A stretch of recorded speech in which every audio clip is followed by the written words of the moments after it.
This show is produced by the Harwood Podcast Network. Hi, I'm Cindy Harris, and we love making this show available to you free of charge. If you'd like to help us keep it that way, make a contribution to our Karma Jar or become a show sponsor. To learn more, visit our website.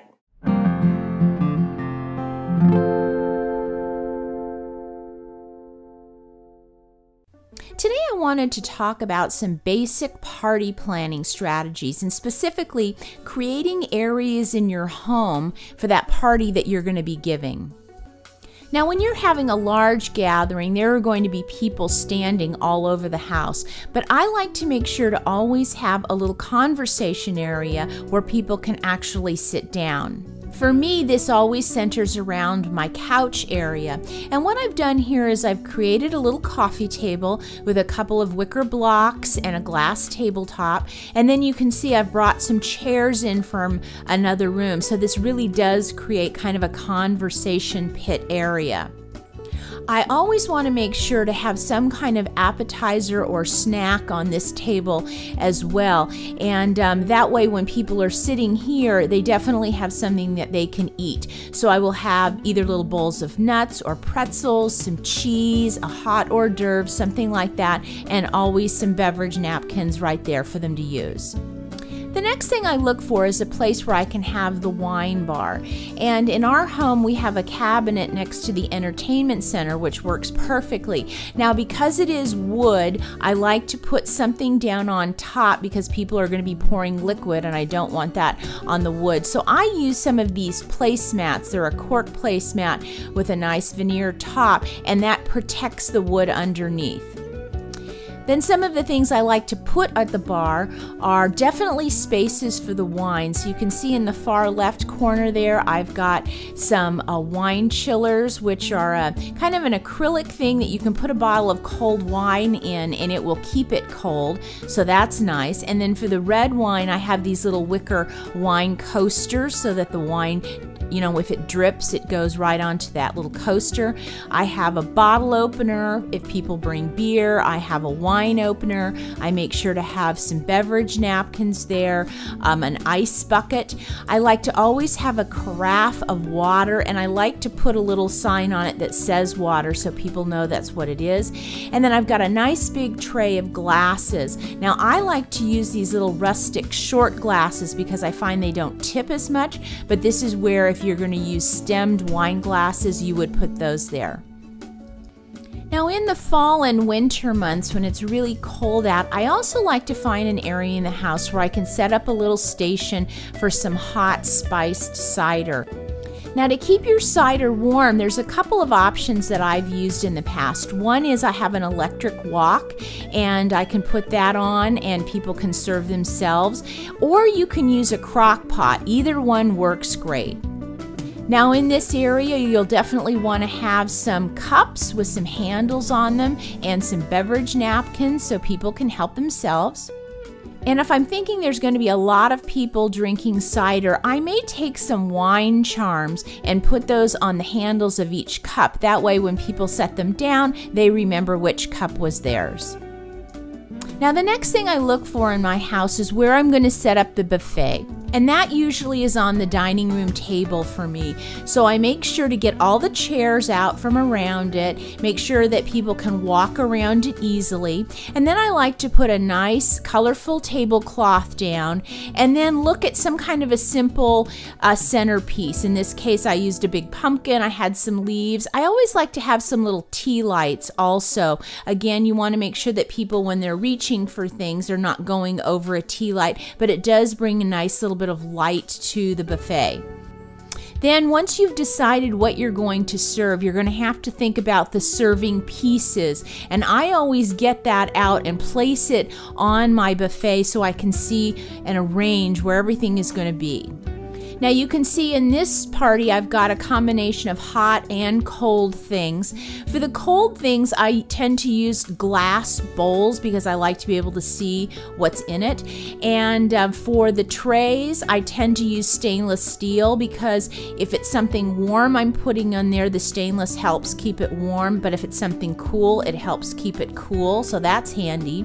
And for this party, I have a number of hot things going on. And what I use for those are a chafing dish that Cuisinart makes. They have little tea light candles on the base, and that's what keeps it warm. But the thing I like about these is these actually can be cooked on the stove or in the oven, and then you just bring them right to the stands and light the candles under them, and it stays warm. So think about, you know, finding serving pieces that work. You can see that fondue pot in the back. I'm actually using that for a sauce. That comes in handy. And try to coordinate things. Now, through the years, I've collected basically stainless steel and glass pieces. That way, even though things are different, there's a similar commonality to my buffet table. And then you do, of course, want to make sure that you have the right kind of utensils. Large spoons. If you have a tray with some meats like the one in the back there, I have a spoon that is kind of like a tong, and that makes it really easy for people. But do place all of that before the day of your party. That way you can see the flow and make sure that it looks really nice. Now, the next area I look for in the house is where I'm going to serve the desserts. Now, when I have a large party, I always make sure to have my desserts be in single serving portions. I want people to be able to get up and serve themselves whenever they want a dessert. And I like to see things laid out in levels. I don't like everything to be laid out on a flat plane. So what I've done here is I've taken a cake plate with a cover, so that kind of gives a little lift to whatever I put on that back area. And then I have these two other glass platters, and you can see for this party I've put some leaves underneath, and that way they show through, because then that way when people take a dessert off, it's nice to have a little color, not just the plain glass underneath it. I also like to make these little cardstock signs, and they're just a little folded over piece of cardstock, and I printed them in my computer, but it lets people know what it is that I'm serving. That way if they have a preference or an allergy, they can make the decision that's right for them. And then if you're having whipped cream, you want to have bowls with little spoons in them. I also like to have servers.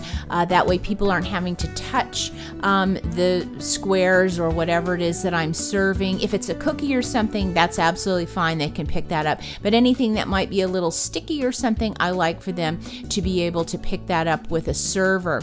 And then you can see that one little area, I have some leaves there. That is something that's in the refrigerator, and I will bring that out when the time is right. But things that can be left out at room temperature, I go ahead and place those there. And then make sure you have an area, if you don't have forks already at a table setting, where people can pick up a fork, and that way they can eat their dessert. And the last area I like to find a place for in my house is where I have the coffee and tea.